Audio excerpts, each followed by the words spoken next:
Bien-aimés, je vous salue dans le nom de Jésus-Christ, notre Seigneur et Sauveur. Et aujourd'hui, on va voir réellement qu'il est notre Seigneur et Sauveur, parce que c'est de lui que dépend ta vie présente et ta vie future. Si je dis ça, c'est parce qu'aujourd'hui, c'est le cours numéro 35. On est toujours dans les fondements de la foi. On arrive à la fin, encore un cours, et les fondements de la foi, on les a tous vus. Alors, on est toujours dans la résurrection des morts. C'est le fondement numéro 5. De quel passage?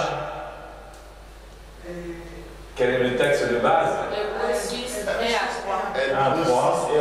C'est pourquoi laissant les éléments de la parole de Christ, tendons à ce qui est parfait, sans poser de nouveau le fondement du renoncement aux œuvres mortes, de la foi en Dieu, de la doctrine des baptêmes, on a vu tout ça, de l'imposition des mains, on a vu, et de la résurrection des morts, on est dedans, et ensuite du jugement éternel, le dernier cours qu'on verra, et qui va clôturer cette première année.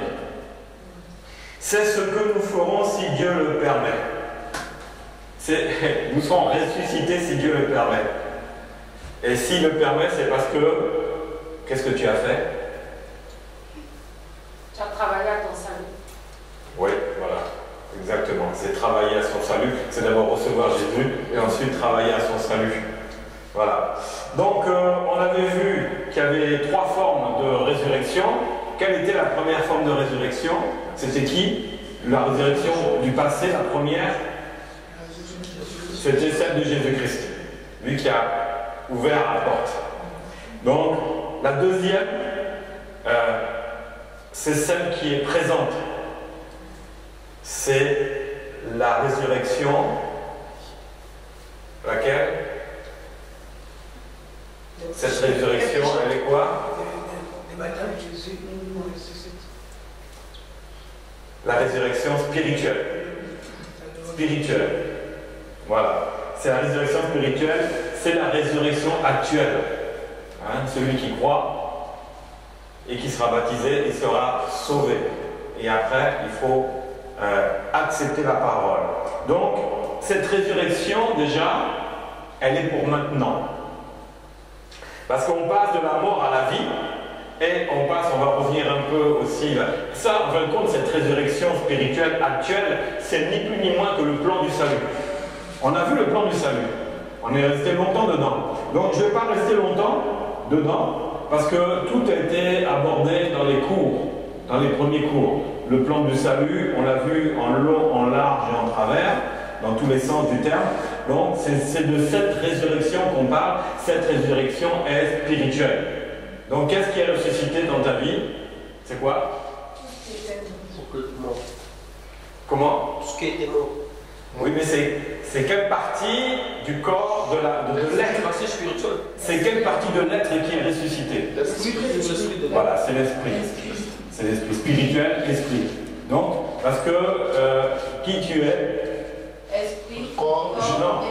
Je suis un esprit. J'ai une âme et je vis. Voilà, très important.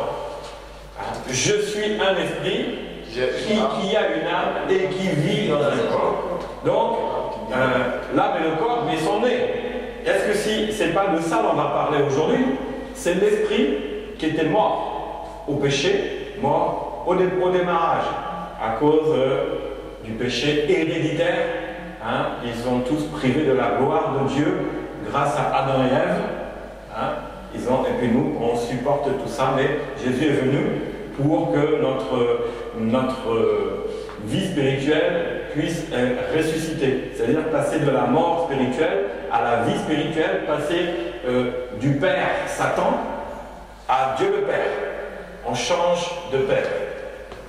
Donc, elle concerne donc tous ceux qui ont cru, qui ont confessé Jésus-Christ comme Seigneur et comme Sauveur, et qui se sont fait baptiser en Jésus-Christ. Donc la résurrection, elle commence là, elle est spirituelle. Donc, tous ceux qui ont cru en Jésus-Christ et qui marchent avec le Seigneur, ils ont la résurrection spirituelle. Voilà, c'est ça. La deuxième forme de résurrection, elle est spirituelle. Elle est représentée par la nouvelle naissance. Quand on dit tu es né de nouveau, tu es justifié, on a vu tout ça. C'est la nouvelle naissance qui est un passage de la mort spirituelle à la vie spirituelle. Et quand on rentre dans la vie spirituelle, on a l'assurance qu'à un moment, on est sauvé. On a conscience que cette partie-là, où on vit, on est déjà dans la vie éternelle. Vous voyez? On laisse les arrivants arriver. Voilà. Que Dieu vous bénisse. Donc, elle est représentée par la nouvelle naissance qui est un passage de la mort spirituelle à la vie spirituelle. Et ça se sent. Ça se voit. On sait que avant, on ne connaissait pas notre avenir. J'ai entendu dire que peut-être après, il y a quelque chose. Mais quand tu es en Jésus-Christ, ton esprit, il est réveillé, il a reçu la vie, il va te communiquer que n'aie pas peur du lendemain. Ne crains pas le lendemain, parce que tu as la vie éternelle au bout du chemin. Et dès à présent, tu expérimentes cette vie éternelle. Tu n'as pas peur. Beaucoup ont peur de la mort. Mais celui qui est en Christ n'aura pas peur de la mort. Parce que c'est sa vie spirituelle qui a pris le contrôle. La chair, elle est encore mise de côté, mais l'esprit prend le contrôle de notre âme. Et elle va communiquer à l'âme, n'aie pas peur de demain, n'aie pas peur, même si c'est ton heure, dans une heure, là, ce n'est qu'un passage. Tu es déjà dans la vie éternelle. La vie éternelle commence quand on est réellement né de nouveau. Ça, c'est fondamental. Alors, on a vu, bon, ça a été beaucoup abordé dans les cours. Je vais juste donner 2 versets. 2 Corinthiens 5, 17, on le connaît. Si quelqu'un est en Christ, il est une nouvelle création. Les choses anciennes sont passées et toutes choses deviennent nouvelles. Donc dans toute chose, il y a l'esprit qui devient nouveau. Mon esprit.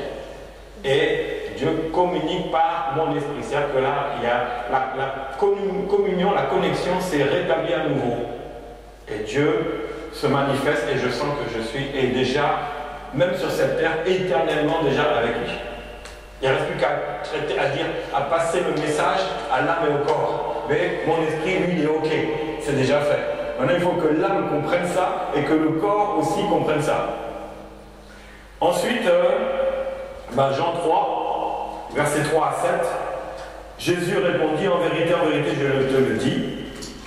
Donc là, c'est Jésus qui s'adressait à un religieux qui s'appelait Nicodème.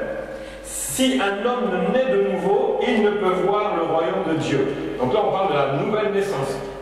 Nicodème lui dit, comment un homme peut-il naître quand il est vieux? Parce que c'était son cas. C'est-à-dire qu'il était vieux. Et Jésus lui dit, il faut que tu naisses de nouveau. Alors, un religieux, c'est quelqu'un qui ne comprend rien dans les Écritures. Il est terre à terre. Il prend les choses vraiment à la lettre. Il ne va pas rentrer parce que son esprit ne le permet pas. Donc il est bloqué totalement. Et Jésus lui parle. Et il dit, peut-il rentrer dans le ventre de sa mère et naître? Non mais, un chef religieux qui dit ça, quoi. Et Jésus répondit, en vérité, je te le dis, si un homme naît d'eau et d'esprit, esprit avec un grand E, donc du Saint-Esprit, il ne peut entrer dans le royaume de Dieu. Voilà. Donc déjà la base, c'est que Jésus explique, tu dois naître de nouveau, d'eau et d'esprit. L'eau c'est quoi? Ça représente qui? C'est la vie. La vie de Dieu, c'est le Saint-Esprit. Et l'Esprit, c'est encore le Saint-Esprit. Donc c'est pas, tu dois naître de nouveau à ce niveau-là.